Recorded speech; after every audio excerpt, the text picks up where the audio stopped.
Welcome to Manham Port, where 1,000 years of history are brought to life. All the family can enjoy a day out at Manham, visit our copper mine, see models of the machinery it used, have your photo taken in 19th century costume, experience at first hand how people lived at different stages throughout history, and especially how children studied, worked and played. The port of Manham is located in beautiful and peaceful countryside, on a bend in the great River Avon, and developed here because it's the highest navigable point of the Avon. Boats can go no higher up this river, and proved a handy place to load and unload cargo to and from the sea, which is over 23 miles away. A small port was already established here when, about 900 years ago, tin was discovered nearby, though it wasn't until the Industrial Revolution, when a tremendous need for metals of all kinds developed, that Manham expanded to become one of the busiest ports in the country. And because it was already so busy, prospectors began to look for other minerals, and by the end of the 19th century, lead, copper, manganese and arsenic were added to the cargoes leaving Manham. In the early days, the ores had been smelted or processed in the same area they were mined. But as demand grew, the smelting process required huge factory furnaces or fires to melt the metal from the rock, and there was not enough coal in the local area, so the rocks containing minerals had to be shipped long distances.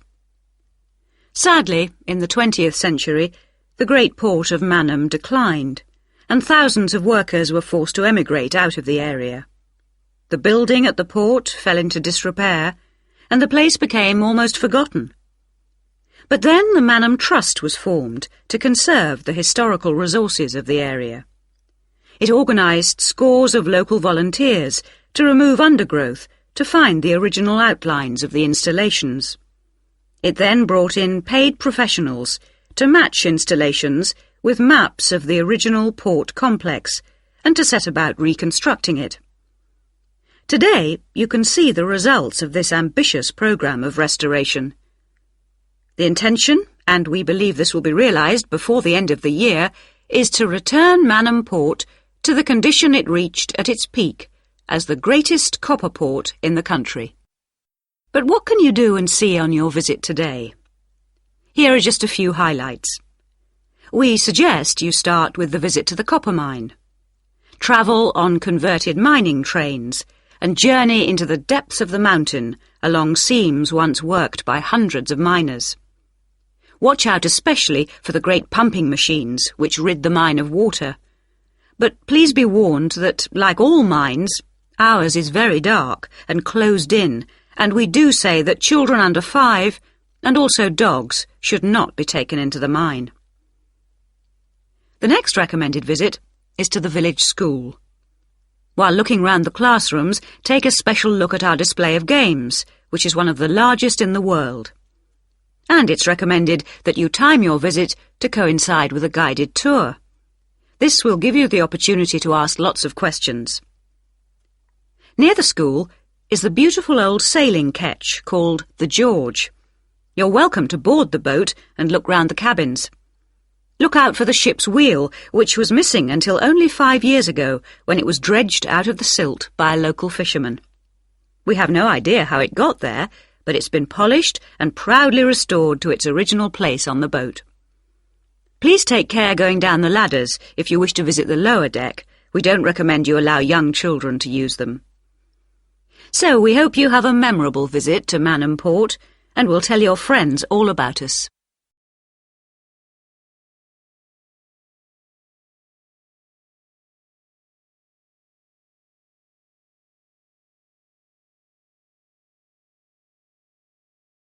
Hi, Laura. Could you spare a few minutes to talk about the work placement you did last summer? I'm thinking of doing one myself. Hi, Tim. Sure. Didn't you do yours at an environmental services company? That's right. It's only a very small company, and they needed someone to produce a company brochure. And I wanted to get some business experience, because I'm interested in a career in occupational psychology in a business environment. It was good because I had overall responsibility for the project. What kind of skills do you think you developed on the placement? I mean, apart from the ones you already had.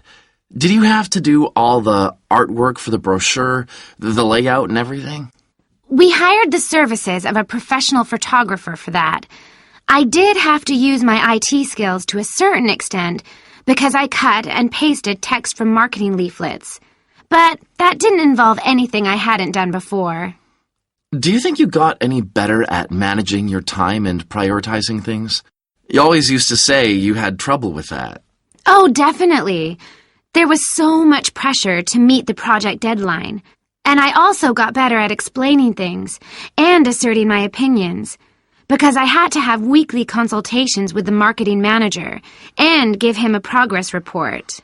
It sounds as if you got a lot out of it then. Absolutely. It was really worthwhile. But, you know, the company benefited too.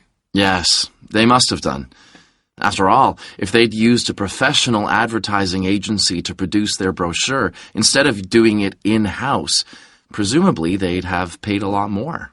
Oh, yes. I worked it out. It would have been 250% more, and I thought the end result was good, even though we did everything on site. The company has quite a powerful computer, and I managed to borrow some scanning software from the university. The new brochure looks really professional. It enhances the image of the company straight away. So, in the long run, it should help them to attract clients and improve their sales figures? That's the idea, yeah. Well, all in all, it sounds very positive. I think I'll go ahead and apply for a placement myself. How do I go about it? It's easy enough to do, because there's a government agency called STEP, S-T-E-P, that organizes placements for students. You should start by getting their booklet with all the details. I expect you can download one from their website. Actually, they've got copies in the psychology department. I've seen them there. I'll just go to the office and pick one up. Right. And then, if I were you, after I'd looked at it, I'd go over all the options with someone. I suppose I should ask my tutor's advice. He knows more about me than anyone. One of the career officers would be better. They've got more knowledge about the jobs market than your personal tutor would have. Okay. And then, when you know what you want, you can register with STEP. You'll find their address in the booklet. And once you've registered, they assign you to a mentor who looks after your application. And then I suppose you just sit back and wait till you hear something? They told me at the careers office that it's best to be proactive and get updates yourself by checking the website for new placement alerts. Your mentor is supposed to keep you informed, but you can't rely on that. I don't suppose it's a good idea to get in touch with companies directly, is it? Not really. But it is the company who notifies you if they want you to go for an interview. You get a letter of invitation or an email from personnel department. And do I reply directly to them? Yes, you do. STEP only gets involved again once you've been made a job offer. Right. So once you've had an interview, you should let your mentor know what the outcome is? I mean, whether you're offered a job and whether you've decided to accept it? That's right. They'll inform the careers office once a placement has been agreed, so you don't have to do that. Is that all then? More or less. Only once you've accepted an offer, you'll probably have to supply a reference, because the placement will be conditional on that. And that's something you should ask your own tutor to provide. He knows about your academic ability and also about your qualities, like reliability. Well, thanks very much for the information. I'm starting to look forward to...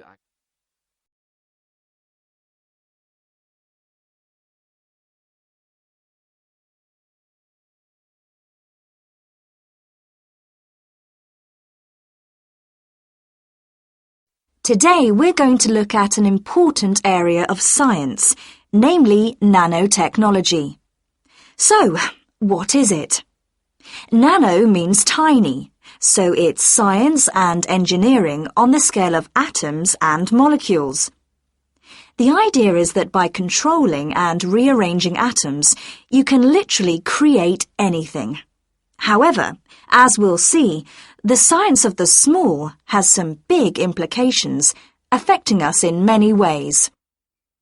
There's no doubt that nanotechnology promises so much for civilization. However, all new technologies have their teething problems. And with nanotechnology, society often gets the wrong idea about its capabilities. Numerous science fiction books and movies have raised people's fears about nanotechnology, with scenarios such as inserting little nanorobots into your body that monitor everything you do without you realizing it, or self-replicating nanorobots that eventually take over the world. So, how do we safeguard such a potentially powerful technology? Some scientists recommend that nanoparticles be treated as new chemicals, with separate safety tests and clear labelling. They believe that greater care should also be taken with nanoparticles in laboratories and factories. Others have called for a withdrawal of new nanoproducts, such as cosmetics, and a temporary halt to many kinds of nanotech research. But as far as I'm concerned, there's a need to plough ahead with the discoveries and applications of nanotechnology. I really believe that most scientists would welcome a way to guard against unethical uses of such technology. We can't go around thinking that all innovation is bad, all advancement is bad. As with the debate about any new technology, it is how you use it that's important. So, let's look at some of its possible uses. Thanks to nanotechnology, there could be a major breakthrough in the field of transportation, with the production of more durable metals. These could be virtually unbreakable, lighter, and much more pliable, leading to planes that are 50 times lighter than at present. Those same improved capabilities will dramatically reduce the cost of travelling into space, making it more accessible to ordinary people and opening up a totally new holiday destination. In terms of technology, the computer industry will be able to shrink computer parts down to minute sizes. We need nanotechnology in order to create a new generation of computers that will work even faster and will have 1,000,000 times more memory, but will be about the size of a sugar cube. Nanotechnology could also revolutionize the way that we generate power. The cost of solar cells will be drastically reduced, so harnessing this energy will be far more economical than at present. But nanotechnology has much wider applications than this, and could have an enormous impact on our environment. For instance, tiny airborne nanorobots could be programmed to actually rebuild the ozone layer, which could lessen the impact of global warming on our planet. That's a pretty amazing thought, isn't it? On a more local scale, this new technology could help with the cleanup of environmental disasters, as nanotechnology will allow us to remove oil and other contaminants from the water far more effectively. And if nanotechnology progresses as expected, as a sort of building block set of about 90 atoms, then you could build anything you wanted from the bottom up. In terms of production, this means that you only use what you need, and so there wouldn't be any waste. The notion that you could create anything at all has major implications for our health. It means that we'll eventually be able to replicate anything. This would have a phenomenal effect on our society. In time, it could even lead to the eradication of famine through the introduction of machines that produce food to feed the hungry. But it's in the area of medicine that nanotechnology may have its biggest impact. How we detect disease will change as tiny biosensors are developed to analyze tests in minutes rather than days. There's even speculation nanorobots could be used to slow the aging process, lengthening life expectancy. As you can see, I'm very excited by the implications that could be available to us in the next few decades. Just how long it'll take, I honestly don't know.